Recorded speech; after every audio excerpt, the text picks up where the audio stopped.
এবার আমরা একটা ফর্মকে কিভাবে স্প্লিট করে তা দেখব। তো দেখুন আমি টেবিল সিলেক্ট করেছি, এরপরে যদি আমি স্প্লিটে ক্লিক করি অর্থাৎ আমাদের দেখুন এই ফর্মটা উপরে শো করবে এবং আমাদের নিচে সেই টেবিলের ভ্যালুটা থাকবে বা টেবিলটা থাকবে। তো আমরা এইভাবে একটা স্প্লিট টেবিলে কাজ করতে পারি।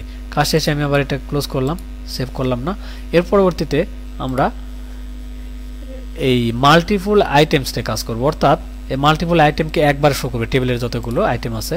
তো আমরা মাল্টিপল টেবিলে ক্লিক করলাম। তো দেখুন এখানে এখন টেবিলের পুরো আইটেমগুলোকে একবারে শো করেছে। আমি আবার ক্লোজ করে বের হয়ে গেলাম, অথবা এটাকে আপনি সেভ করে এই ফর্মটাকে আমরা সেভ করতে পারি। অর্থাৎ কিভাবে সেভ করে দেখুন,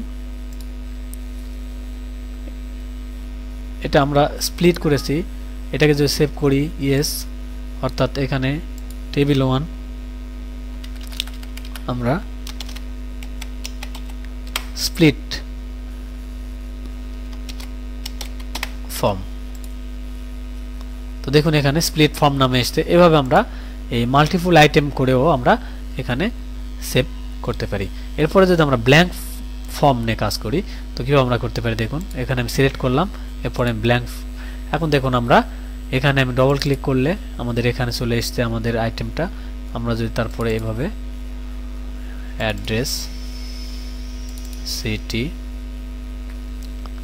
জব টাইটেল, তো দেখুন আমরা এইভাবেও একটা ফর্ম তৈরি করতে পারি। এখন যদি আমরা এটাকে সেভ করি ইয়েস, ফর্ম 1 নামে আমরা রাখতে পারি। ওকে, তো দেখুন এখন আমরা যদি এই ফর্মটা এখন খুলি তাহলে আমাদের এখানে শো করবে। তো এইভাবে আমরা এই ফর্মগুলো তৈরি করতে পারি।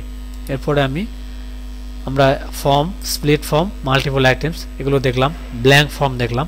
এরপরে যদি আমরা মোর ফর্ম নিয়ে কাজ করি তাহলে আমরা কীভাবে করতে পারি, আমি এটা ক্লিক করলাম, আমরা টেবিল সিলেক্ট করলাম, এরপরে মোর ফর্ম, অর্থাৎ এখন ফর্ম উইজার্ড।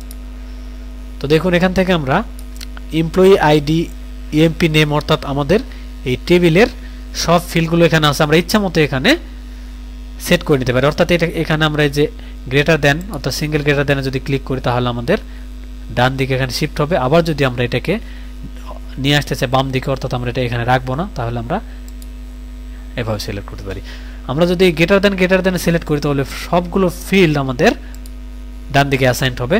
আবার যদি লেস দেন এটাতে আমরা ক্লিক করি তাহলে সবগুলো। তো আমরা এইভাবে কি করতে পারি, একটা টেবিলের ইচ্ছা মতো পার্টিকুলার ফিল্ড নিয়ে আমরা একটা টেবিল, সে আমি এমপ্লয়ি নেম নিলাম, এমপ্লয়ি আইডি নিলাম, এরপরে আমি নেম নিলাম, এরপরে আমরা সিটি নিতেও পারি নাও পারি। আমরা এটাকে ওভারটেক করে যদি আমরা জব টাইটেল নিই, এরপর আমরা শুধু স্যালারি নিই, তাহলে এভাবেও আমরা একটা টেবিল তৈরি করতে পারি। এরপরে নেক্সট, এখন দেখুন এখানে আমাদের ডিজাইনটা বলবে, অর্থাৎ কলামার মোডে থাকলে আমাদের ডিজাইনটা কীরকম হবে, ট্যাবুলার মোডে দিলে কী হবে, শুধু ট্যাবুলার, ডাটাশিট মোডে দিলে আমাদের এই ধরনের হবে এবং জাস্টিফাইড দিলে আমাদের জাস্টিফাইড মোডে আসবে। তো আমরা ট্যাবুলার ফর্মে অথবা কলামার ফর্মে সিলেক্ট করলাম, তো আমি ট্যাবুলার সিলেক্ট করলাম, এরপরে নেক্সটে ক্লিক করলাম। এখন দেখুন এখান থেকে আমরা এখানে এই লেভেলটা ইচ্ছা মতো আমরা চেঞ্জ করতে পারি, অর্থাৎ অ্যাসপেক্ট, সিভিক, এভাবে আমরা এর আউটলুকটা চেঞ্জ করে নিতে পারি। নেওয়ার পরে আমরা নেক্সটে ক্লিক করব।